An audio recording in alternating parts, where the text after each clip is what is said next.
that's all behind me. Won't too strong, I don't go down easy. Living for Christ, the best I can. I'm a Jesus girl. All the way. I'm a Jesus girl. You changed my heart. I'm a Jesus girl. Ooh, fall forward, up and over. If I go, it's only higher. No matter where I stand up, it's always on the Lord's side, 'cause I've been reading. What's up, y'all? It is a Wednesday, so y'all know what time it is. What is the time for? It is time for the Wednesday's Word for Women show. Yes, I am so excited. You know your girl is the clip, because why? This is one of the highlights of my entire week. I sure hope your day has been flipping along fantabulously. Your week, matter of fact, has been rocking this entire planet. But if not, what do? We show up wherever we at 100 proof, the highest version of ourselves, whatever that may be, today. We don't let nobody kill our vibe or steal our joy on no day of the week. And we know our reactions, our attitudes, our responses is in our control. That is why we can say with confidence, we get to dictate how our day goes. And then when you mix in that gratitude thing, flipping through the Rolodex of your mind, grabbing a hold of something to be grateful and thankful for, you can't help but to get through this day and it be lit. Okay? So, anyhow, all right, I want to talk a little bit today about something that's very concerning. It's normal, but I mean, it's getting out of hand, y'all. This foolish fear we have. Like, first, like off top, let's just get this out the way and be perfectly clear. It don't matter what you want to do. It don't matter your strategic plan you have. It don't matter your vision board. It don't matter all these grandiose plans that you may have. None of that matters if you're too scared to take the actions that's going to bring the thing about. Listen, we done got so scared, y'all. We have become a people that have been made foolish by our fears. Hear me clearly. Yes, there is some stuff that is concerning, that is scary, that you like, oh, hold me down, like, whoa. Yes, that is true.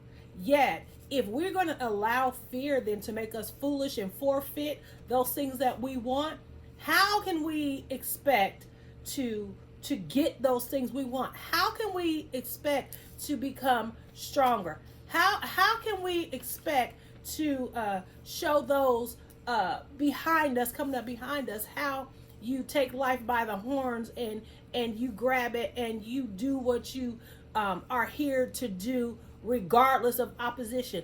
Opposition is a part of life. It is never ever going away. Like, you cannot allow that which comes against you to stop you. Like, that is what we're doing, and it's making us so weak.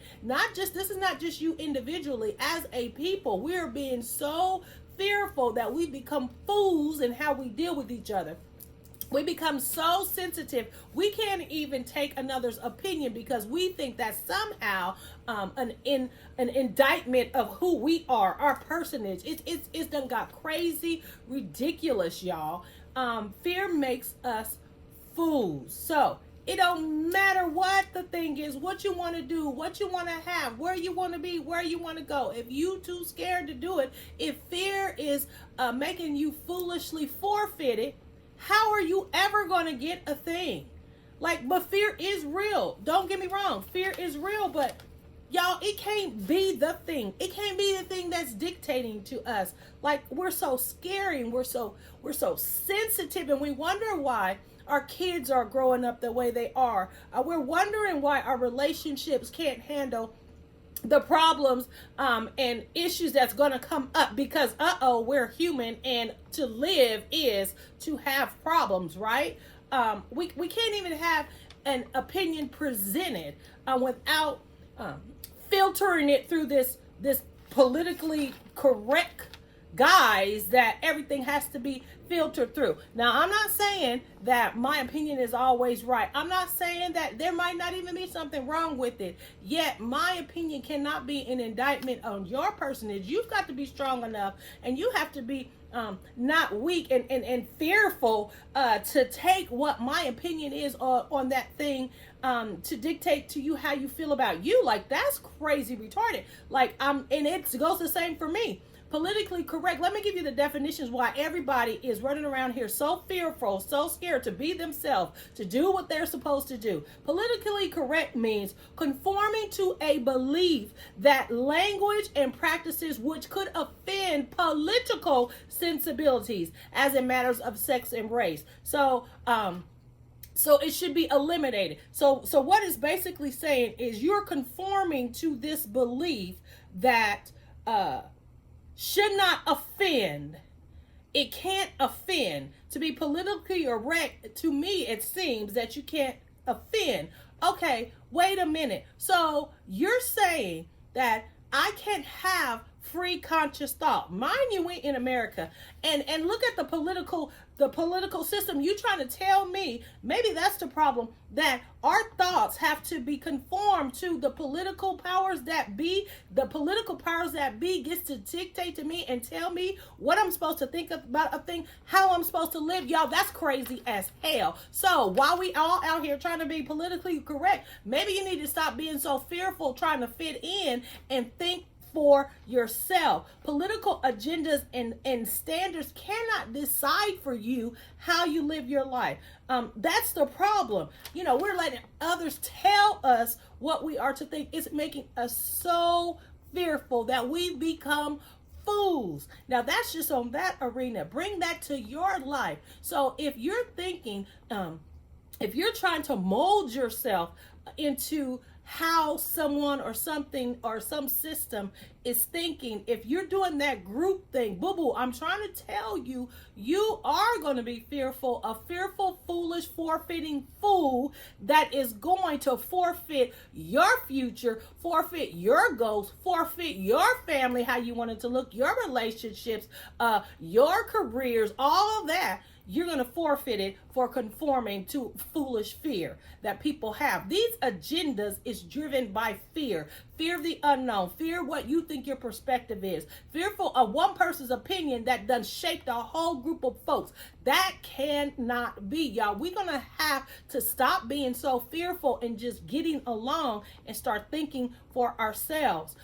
As Diamond, my girl in the Players Club, yep, I said it, in the Players Club, Diamond said in class when she was asleep, the professor taught her, you do your own research and you don't trust nobody's information but your own. Do your own research. See what you think about a thing. It's okay if it's different from everybody else. Don't be scared. Don't be fearful that you might be different. Heck, we need to start being different. Then we'll get different results. Stop conforming with and foolishly forfeiting all because of fear. Remember, you do your own research.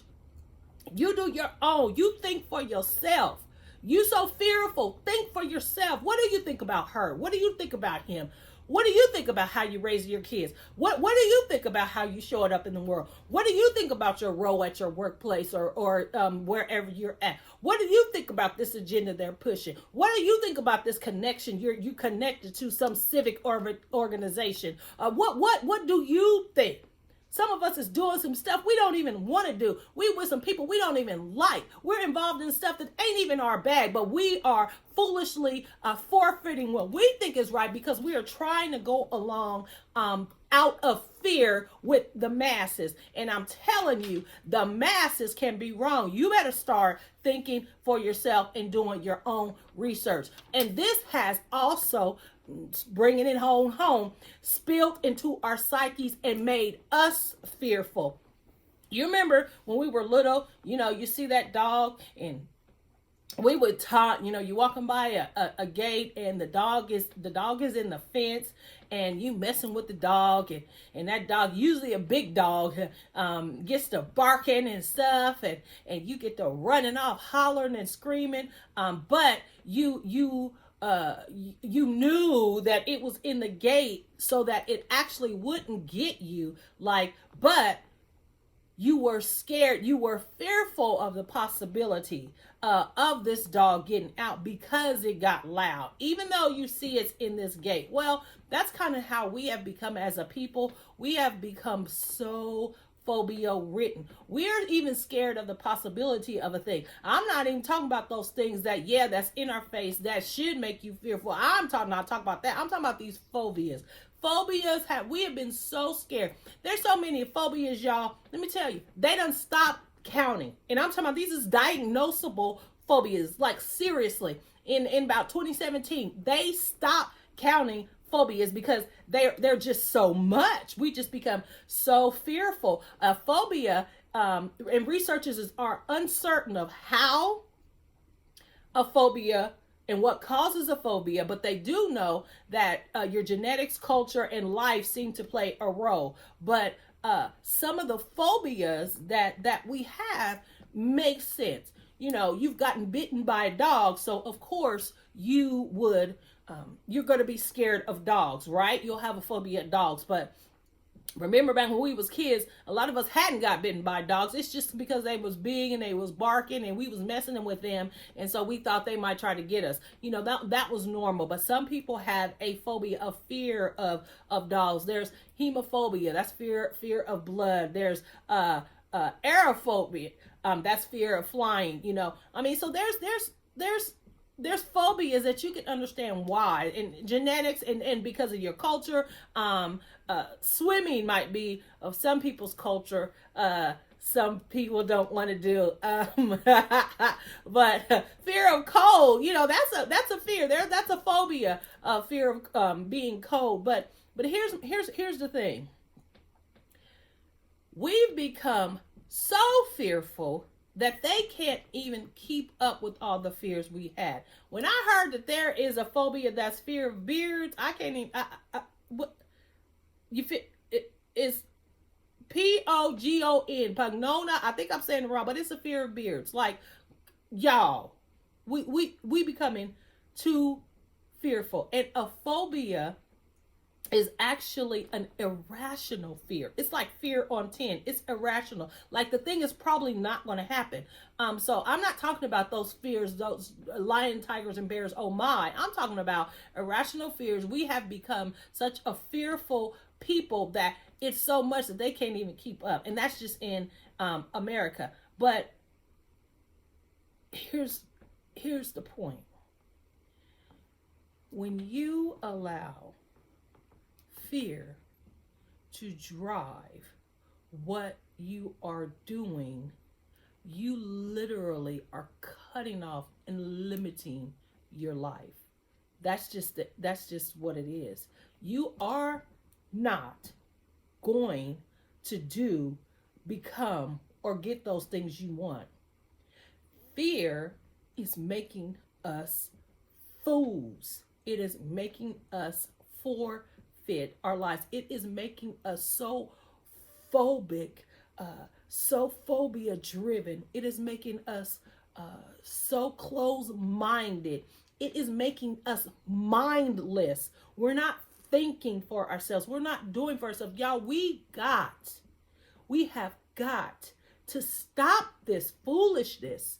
Fear is making us fools. Now, how do we deal healthily with fears? Because there is real life fears. Like, there is some stuff. It's real out here in these streets. Y'all know that. I'm just saying, how do we deal healthily with fear? Okay, first I am going to be very transparent. Y'all know what I do. Y'all know how I do. So I have what they call dissociative disorder. Dissociative disorder. I have had it since a little girl. So this gives me the ability I can disassociate. I can with things that people should think that should normally I won't have a normal reaction. I can like literally be in something and not really be in something. that comes, actually a coping mechanism from childhood trauma, compounded chronic childhood trauma. So the ability, on the one hand, the ability to not let what's going on around me affect me. I can literally disassociate with this. It's good. It was a good coping mechanism then. However, that gets a little tricky as you grow and as you get on your own and as you trying to live life, and you having kids, you're trying to relate, you're trying to do this thing called life. The fear of the pain of the situation, or which was very real then, but now some of it is it's not real. It's not going to be real, but because that is how my mind is wired, I have to be very careful to not let those things that are fearful to me make me disassociate, because that's not healthy. And then that means I won't show up, and I won't relate, and I won't be what I'm supposed to be in that moment, because I can't, because I've disassociated. I won't have warning clues. I won't be able to see outside of the circumstance, because I will just literally detach. It's like it's a detachment disorder. I can detach, and that wreaks havoc on the people and relationships that I have, my children, and all that kind of stuff. So you can just imagine the problems that is going to bring up. But it came about by fear. So my point in telling you that is that we have these disorders of how we deal with fear. Though in a moment it might have helped us, but here's the thing. That cannot be. When I get fearful, I just can't disassociate from everything. I can't. I'm not living life. I'm not being who I need to be. I'm not showing up as I'm supposed to show up. Like, I'm not even experiencing life right. I can't experience it because I disassociated. I don't feel. You would think it would be good. Oh, you don't feel. No. If you're not feeling the pain, you're not feeling the joy. You're not feeling the happiness. You're not feeling all the other good feels. So it's not a good thing. And so fear I can't be foolish enough and keep coping, using that as my coping mechanism, because not only is it harming me, it is harming those that I love and that are tied to me, that are in my sphere of influence. It's like, okay, something's wrong with her. She doesn't care. She doesn't know. It's not that. I just disassociate. Like, I really am not feeling it. And so fear drives me to that place because of what happened way back then. So here's what I want you to do. I want you to see, what do you do when you are fearful? You might be surprised. It's nothing wrong with it. I'm not ashamed of it. I'm good. I'm pretty much half the time, 50-50. I'm good. I pretty much can I see the cues. I know when it's happening, and I can re-engage. But what is your thing? How are you dealing with fear? Are you just zoning out? Are you disassociating, detaching, or are you getting very angry, so mad you can't think straight? Are you just acting like everything is okay? You out in the poppy field, rainbows and unicorns, sunshine and rainbows? Are you being that person, not dealing with what's going on when you get fearful? Are you trying to just ignore it? What is your thing?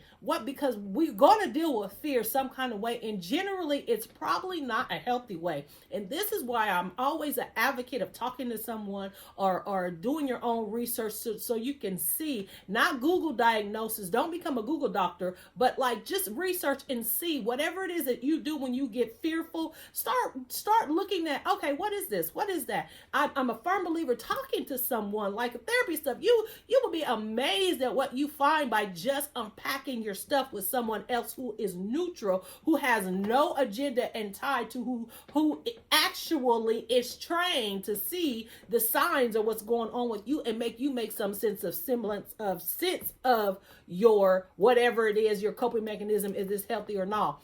I'm trying to tell y'all, I live a full thriving life. And generally, I am out here associated. I am out here engaged, but I got to be careful because fear will make me foolish and think that the way I'm coping, that it's all good. And it's not. I'm going to miss out on some stuff. I'm going to forfeit some things that I know that I want in my heart, and I know I want to be, and I know who I want to be to people. So, y'all, I said all that to say, stop letting fear make us fools, forfeiting our future because we're so fearful. We got to stop that. You show up, do the thing. It's going to be hard. It's going to hurt. You're going to have to untangle some of this mess and these entanglements. That's okay, though. At the end of the day, you cannot let fear make you think you're not strong enough to handle that. You can face anything. I'm trying to tell you, you can do it. Now, you might need to wisely do it and get some help to do it, but you can do it. I promise you, there is nothing. You boo-boo, you have made it all these years to whatever age you are right now, through all the pain, through your worst day, through your most painful day, and yet you are still here. So don't tell me you can't make it, you can't unpack and unravel that's going on in you. See how you deal with fear. See if it's a healthy way or unhealthy. See, and if it is, make a plan. First of all, get the knowledge of what's going on, then make a plan to circumvent it. That's what I have to do. You're going to have to be conscious. You're going to have to show up in life. You're going to have to think about what you're thinking about, but we should be thinking about what we're thinking about already, because as a man thinketh, so is he. So, please, stop letting fear make us a fool, because we got so much stuff to do, so much life to live, so much love to love, so much things to get engaged of. This experience of life can be lit if we don't allow fear to forfeit our futures. Y'all be blessed. I'll see you next week. Remember to pick up Queening, available for sale now. Jesus got away.